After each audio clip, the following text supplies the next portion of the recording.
भाई बंधु, अभी अनिल जी ने अपना सारा बात का फोकस किया और सही बात है कि यह सही समय पर और सही निर्णय है जो कि आगामी आने वाला समय में एक मिसाल बन सके।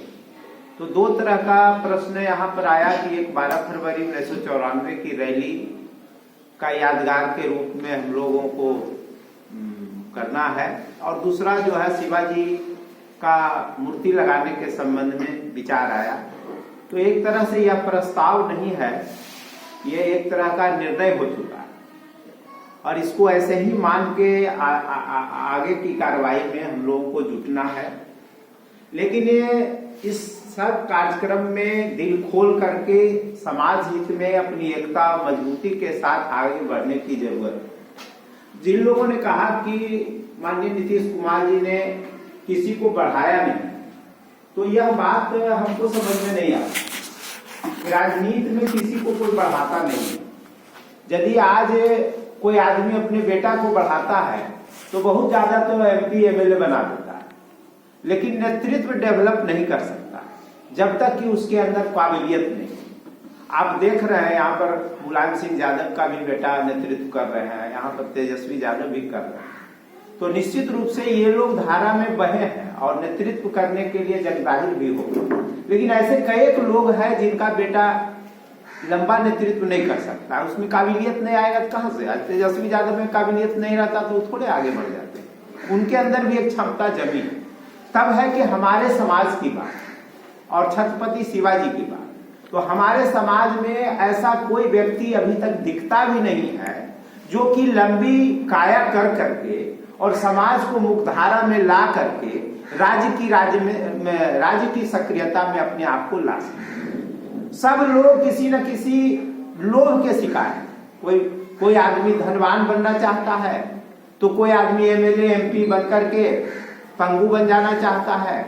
लेकिन साहस के साथ बिहार की राजनीति में शरीक होने वाला ऐसा कोई भी बंधु बांधव MLA MP आज तक हमने नहीं किया। तो ये कमी नीतीश कुमार जी का नहीं है, ये कमी हम लोगों का अपना कमी। और हम लोग भी ऐसे लोग जब मिलते हैं तो ऐसे लोगों को हम लोग बढ़ाते नहीं, उसका पैर काटते ही। ये हम देखें तो ऐसे लोग जो बिना कोई लोभ छोप के आगे बढ़ना चाहते हैं और आपके कार्यों में शरीक होना चाहते हैं, आगे बढ़ जाना चाहते हैं, वैसे लोगों को दिशा देने की जरूरत है। ऐसे कई सैकड़ों लोग होंगे हमारे समाज के, हजारों लोग होंगे हर जिला में जो राजनीति से जुड़े। अभी वर्तमान में जो है राजनीति की धारा बदल गई है। अब सेवा की भावना नहीं है, सबसे ज्यादा अब काम कम करना है और मीडिया पर फोकस करके ज्यादा अपने आप को उभारना। तो इससे समाज का कल्याण नहीं हो सकता है, न उनका कल्याण हो सकता। समाज उसी को याद रखता है जो सही में समाज के लिए कुछ करता है। तो ऐसे लोगों को खोजने की जरूरत है, वैसे लोगों को ही आगे बढ़ाने की जरूरत है या मंच देने की जरूरत है। तो हमारे समाज में न पैसा की कमी है। हाँ, एक बात जरूर है कि हम लोग शिक्षा के बल पर आज अपने आप को मजबूती धारा में बनाए हुए हैं। राजनीति से ज्यादा मजबूत हम लोग शिक्षा के धारा में। राजनीति में हमें बल नहीं मिला। एक बात सही है कि जिसको राजनीति में सत्ता प्राप्त होता है वही सशक्त समाज होता है, लेकिन हम सत्ता के बाद भी सशक्त नहीं हुए। ये कमी हो सकती है नीतीश कुमार, लेकिन नेतृत्व की क्षमता वाली बात पर हम उसको नहीं मानते। अब शिवाजी और कोई भी कार्यक्रम को ले जाने के लिए एक आइकॉन जो अभी आपने कहा कि वह बहुत जरूरी है, तो आइकॉन कौन होगा ये जरूरी है। तो आपने एक बात सही कहा कि यदि शिवाजी को हम एक लक्ष्य के रूप में रखते हैं जो अभी समय की मांग भी है और पूरे राज्य और देश की राजनीति के लिए भी भला, आप छोटा बात नहीं समझिए। बिहार की धाराओं में जब आप जाइएगा, सड़कों पर आप जाइएगा, तो अब अभी देखिएगा कि 100 आदमी चल रहा है, उसमें टिक्का वाला जो है ना, देखिएगा टिक्की की प्रथा बढ़ गई है। ऐसा क्यों हुआ? ऐसा इसलिए हुआ कि लालू जी की धारा, नीतीश जी की धारा, रामविलास जी की धारा सब कमजोर हुआ और एक उभार दूसरे तरह का बीजेपी का आया और उस संदर्भ में लोग अपने आप को मजबूत स्थिति में पाने लगे। नहीं तो लालू जी के समय में टिक्की समाप्त हो गया था, सब टिक्की कटा के चलता था। लेकिन अब जो स्थिति बनी है वो टिक्की देखिएगा, हम बुरा नहीं मानिएगा, इसको देखिएगा कि अब टिक्का वाला टिक्की वाला लोग ज्यादा समाज में दिखता है। तो इसके पीछे उन लोगों का एक हाईजेक करता है कि मैंने उसको ऐसा लगता है कि हम ही सब समाज पर हावी रहे, और ये दिखाने की कोशिश भी करता है। तो समाज का निर्माण मजबूती के रूप में एक दिशा से तय नहीं होता है। आप जिस समाज में जाइए, पहले पेट्रोल टंकी किसका रहता था, बड़ा बड़ा स्कूल कॉलेज किसका रहता था?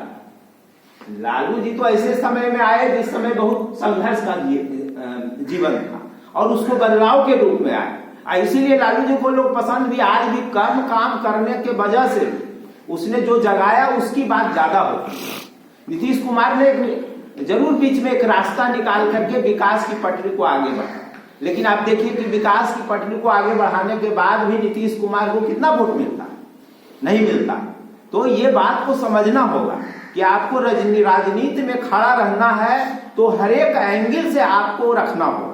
स्कूल कॉलेज भी खोलना होगा, बड़ा बड़ा दफ्तर भी देखना होगा, तब न आप लगिएगा कि नहीं जिधर जा रहा है आज ये सम्राट परिवार है और इसके नेतृत्व में चलना चाहिए। और हमारा समाज ऐसा है कि बहुत सा ऐसे समाज के लोग हैं जिसका नेतृत्व आपके तरफ जाना चाहिए था, वो नहीं जा पाता। उसके पीछे कारण कि हम लोग भी उसको बहुत तरजीह नहीं देते, हम स्वार्थ और स्वाभिमान में डूबे हुए।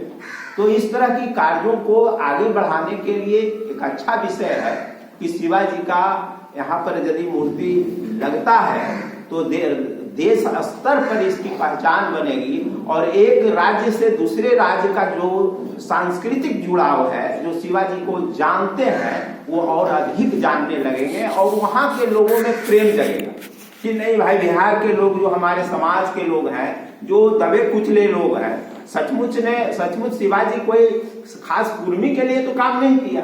एक उस समय जो शोषित दलित लोग थे उसके लिए काम किया, और उनके साहू जी महाराज सारे लोग आरक्षण के जनक रहे।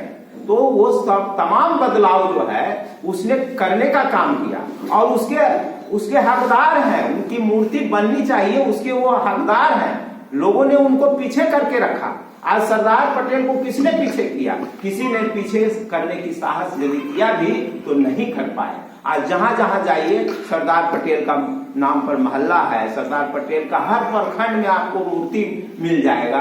तो पूरे देश स्तर पर आप इसको चिन्हित कीजिए कि सरदार पटेल का इतना बड़ा विशाल मूर्ति माननीय नरेंद्र मोदी ने क्यों लगाया?